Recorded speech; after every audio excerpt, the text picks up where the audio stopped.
Oke, halo teman-teman.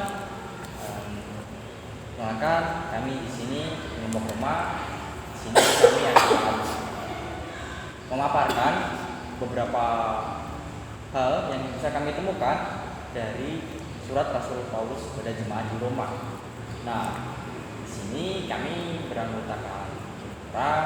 Yang pertama saya sendiri, Siriko, dari Pendidikan Keagamaan Katolik semester 3. Lalu ada teman saya, Lucy, ada Puput, ada Bro Sakai, lalu ada Oli. Kami satu angkatan dan juga satu kelas di Kitab Suci Kristiani B. Selanjutnya silakan Lucy. Nah, di sini kita akan membahas tentang kitab suci yang ditulis oleh Paulus sendiri kepada jemaat di Roma. Gitu.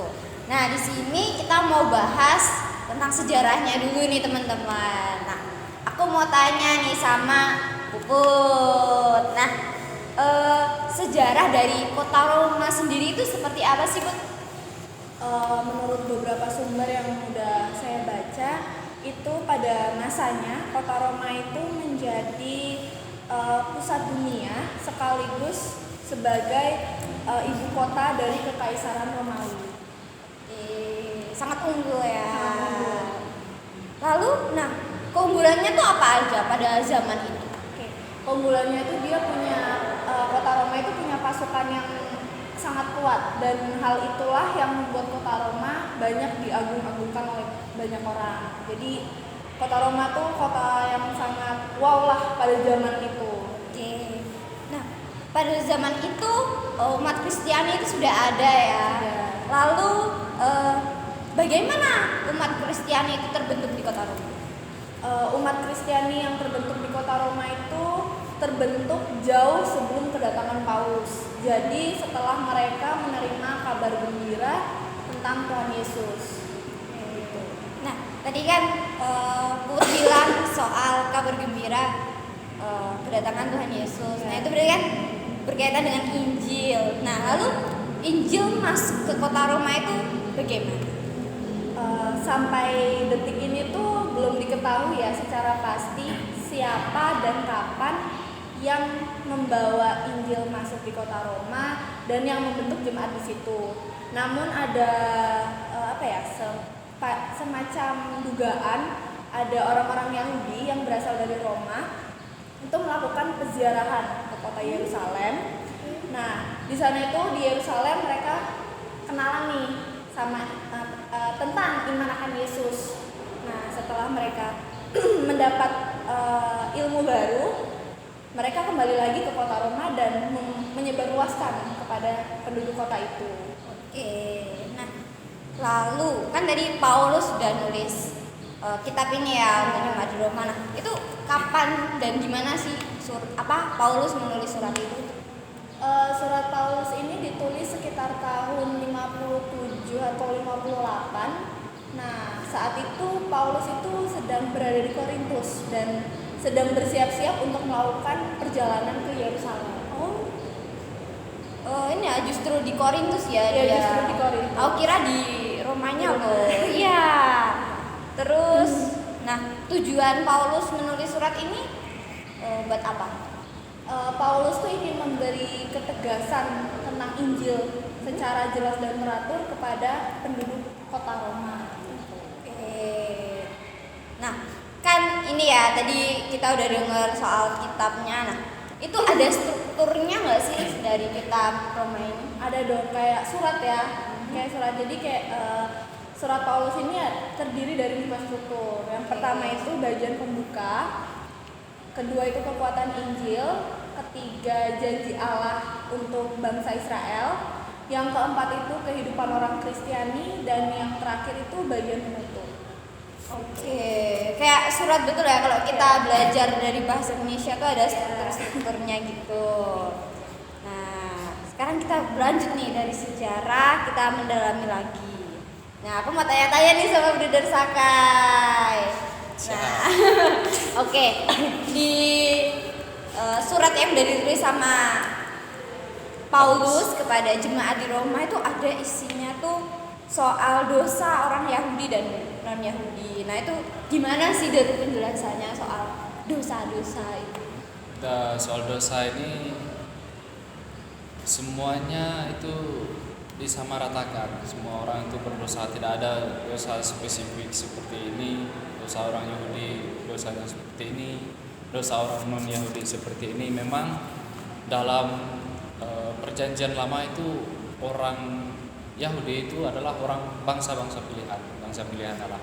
Tetapi memang tidak ada yang spesial di mata Allah karena manusia ini berdosa semuanya karena dosa asal itu tersebut. Nah demikian. Jadi kita itu kalau dalam dosa itu semuanya berdosa karena dosa asal. Oke, berarti semuanya berdosa ya. Saya berdosa, Anda berdosa, kamu juga berdosa.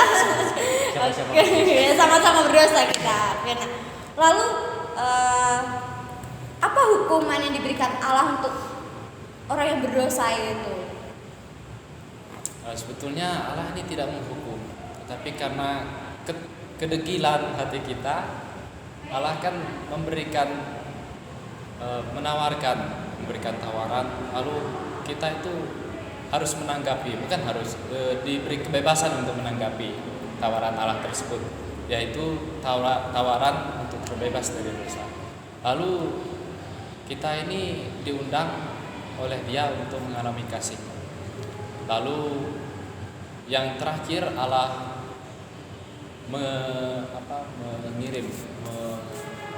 merelakan putranya untuk turun ke dunia untuk menghapus dosa-dosa kita.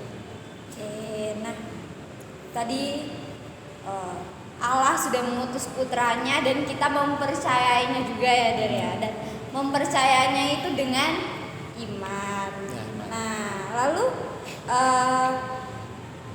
ada dikatakan bahwa surat Paulus menyampaikan bahwa manusia dibenarkan oleh iman. Nah itu kenapa dan mengapa gitu kok Allah bisa menyebut seperti itu? Ya, sebetulnya kalau lihat dari latar belakang bangsa pilihan, yaitu Allah itu kan mengatakan kepada bangsa Israel bahwa mereka adalah bangsa pilihannya sendiri.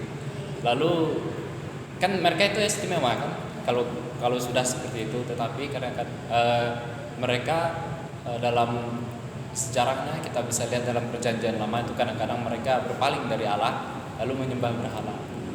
Lalu Allah tidak jemu-jemunya tidak menyerah, lalu mengingatkan mereka kembali untuk kembali kepada Dia.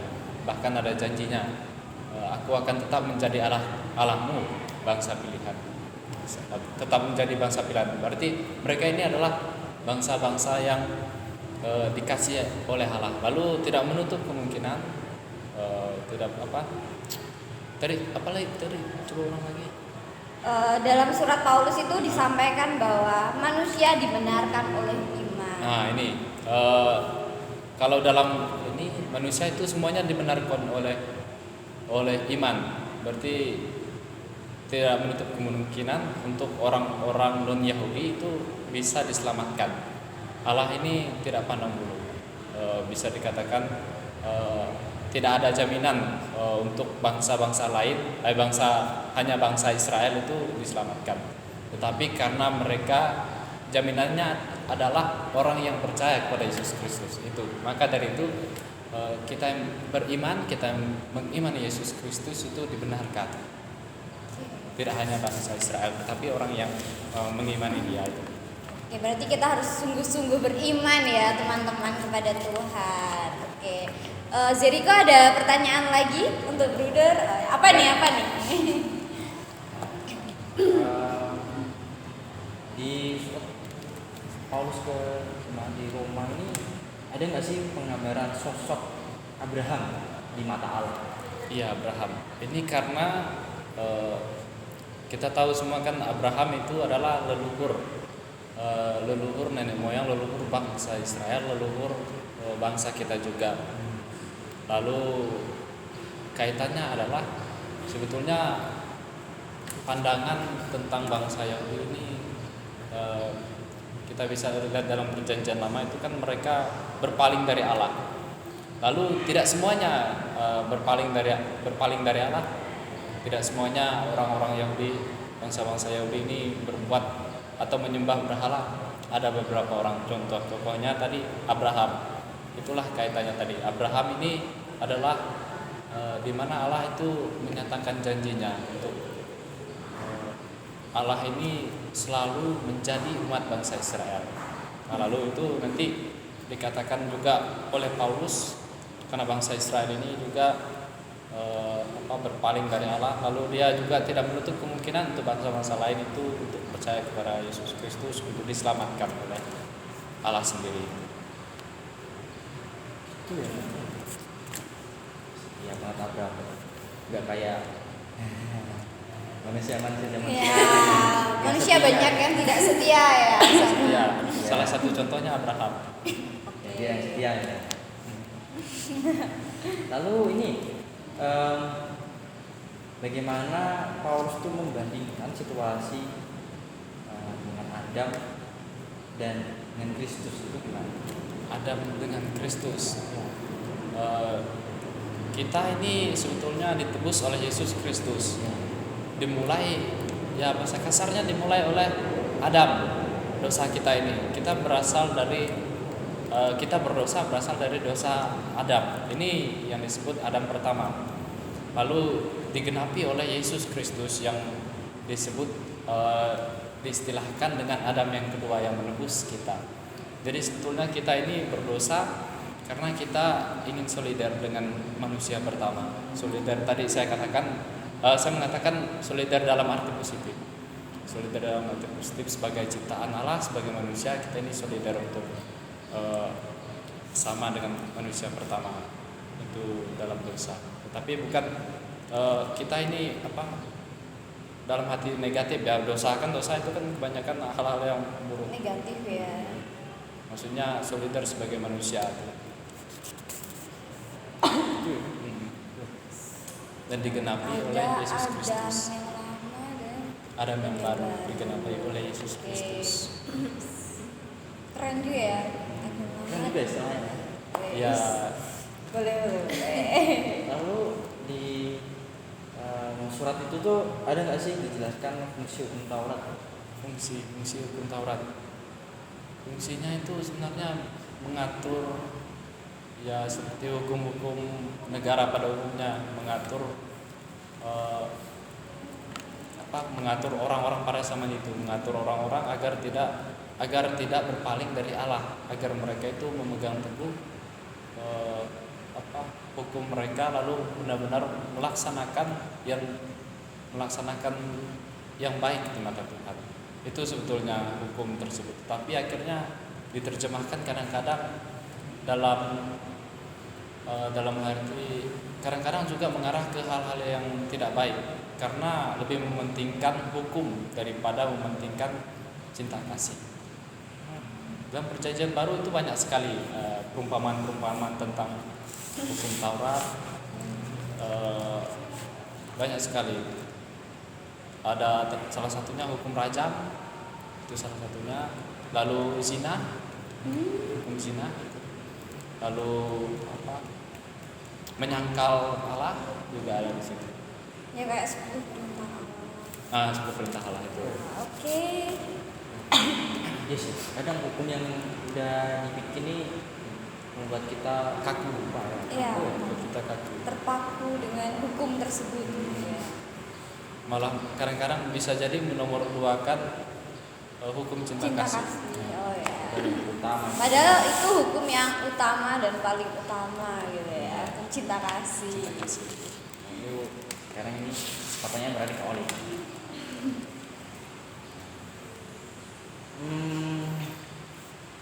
Apakah orang-orang mati terhadap dosa dapat dipengaruhi oleh urusan-urusan kehidupan? Menurut sepengetahuan saya tidak, karena melalui pembaptisan orang menjadi senasib dengan Kristus, karena disebabkan dari kuasa dosa lalu ditempatkan di bawah kuasa kasih Allah untuk memperoleh kebangkitan. Di sini juga Paulus mengumpamakan jemaat sebagai tuan dosa. Dalam diri Kristus, Allah telah memerdekakan mereka dari tuan dosa dan menjadi hamba dari Tuhan Allah, yang berarti tidak lagi terikat dosa sebab mereka telah menjadi milik Allah.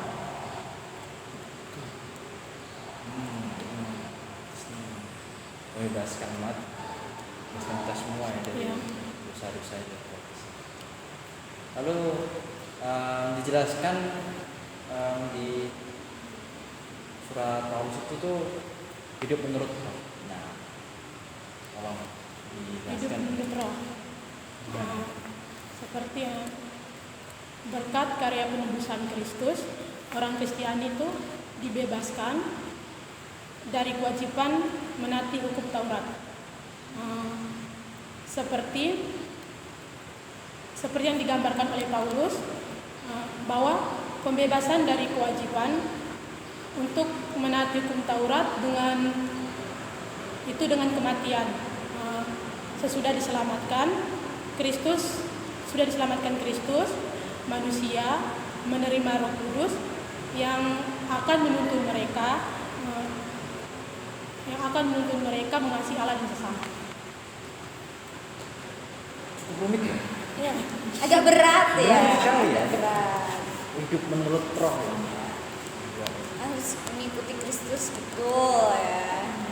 Lalu dijelaskan nggak sih di surat Paulus itu mengapa Allah memilih bangsa Israel menjadi umatnya yang seakan-akan itu sangat istimewa.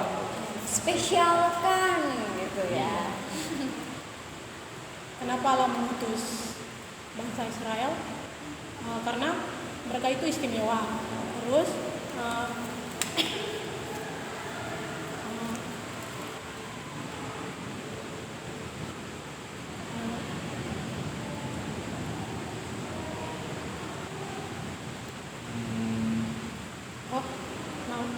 istimewa karena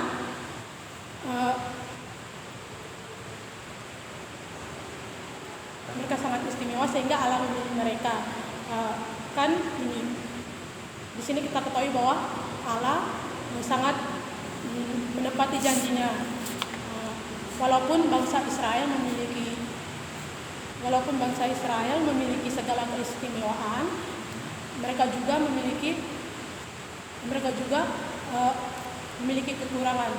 Seperti di sini mereka menolak Kristus dan membuat Paulus sedih. Sehingga Allah memberikan berkat-Nya kepada manusia tidak berdasarkan status keturunan, tetapi pada pilihan Allah yang disampaikannya dalam perjanjian.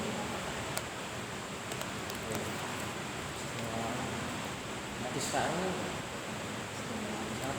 ini sangat ditonjolkan ya, banyak kitab itu menunjukkan istimewaannya ya. Pilihan Allah. Ya, gitu. Lalu apa penyebab Paulus itu yakin bahwa Allah tidak akan menolak umat Tuhannya?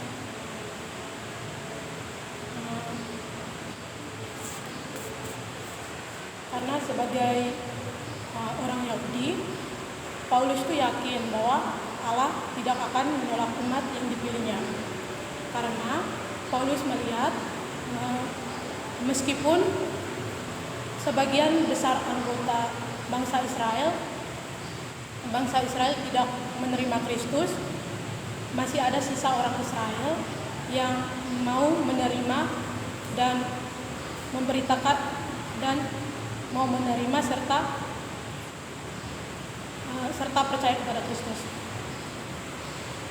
Iya, kan banyak orang pasti ada yang percaya kan, mungkin semuanya enggak. Pasti ada yang Ada keselamatan. sisa-sisa. Pasti ada yang keselamatan.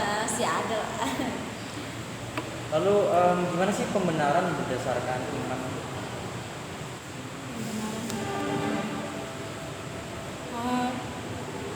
Seperti yang saya ketahui, di sini bagaimana manusia berdosa dapat dibenarkan dibenarkan di hadapan Allah yang Maha Kudus dan adil. Allah yang Maha Kudus, jalan satu-satunya adalah dengan iman kepada karya penebusan Yesus Kristus di kayu salib. Paulus juga menegaskan perbedaan antara pembenaran hukum Taurat dan pembenaran karena iman. Karya penyelamatan Kristus yang dianggapi dengan iman inilah yang akan mengantar orang pada keselamatan. Jadi jika kita mau beriman kepada Kristus seperti beriman kepada Allah, jangan sampai hati kita gusar untuk mempercayainya. Berarti siapapun itu umat manusia itu tetap terselamatkan ya kalau Ya. kita beriman kepada Kristus. Percaya. Intinya harus beriman ya, memiliki iman pada Kristus.